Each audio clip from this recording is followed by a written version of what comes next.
Shqipëria rënditet në vendin e 80 në indeksin vjetor për lirinë e shtypit të organizatës Reporterët pa kufi, një përmirësim prej 19 vendesh krahasuar me një vit më parë, ku ishte 99 nga 180 vendet. Megjithase raporti tregon një përmirësim të klimës së përgjithshme, evidentohen problematika.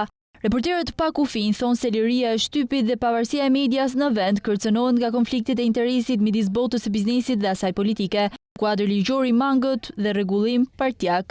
Në raport, thuhet gjithashtu se edhe pse kushtetuta e vendit dhe angazhimet ligjore ndërkombëtare garantojnë lirinë e shtypit, mbrojtja e konfidencialitetit të burimeve është e pamjaftueshme. Si pasojë e disa vendimeve gjyqësore të diskutueshme, mediave u është ndaluar të raportojnë për çështje të ndjeshme me interes publik, thuhet në raport. Një tjetër element që theksohet është se gazetarët që hetojnë krimin dhe korrupsionin janë veçanërisht objektiva të kërcënimeve. Gazetarët që hetojnë krimin dhe korrupsionin janë veçanërisht objekti i kërcënimeve. Gratë gazetarët, të cilat përbëjnë shumicën e profesionit, përballen me ngacmime online dhe në disa raste me diskriminim gjinor brenda redaksive dhe pse ka patur përparim në këtë drejtim. Vetë censura është e përhapur, por megjithatë disa media kanë krijuar një platformë për vetë rregullim etik para këtij lloji në Shqipëri, thuhet në raport.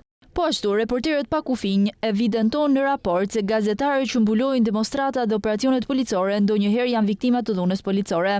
Por krimi organizuar përfaqëson një nga kërcënimet më të mëdha për sigurinë e gazetarëve, edhe pse policia kohët e fundit ndërmori hapa për të hetuar sulmet kundër gazetarëve, pandëshkueshmëria për këto krime, e kombinuar me përpjekjet politike për të diskredituar gazetarët, ka krijuar një klim që ka të ngjarë të inkurajojë sulme të mëtejshme.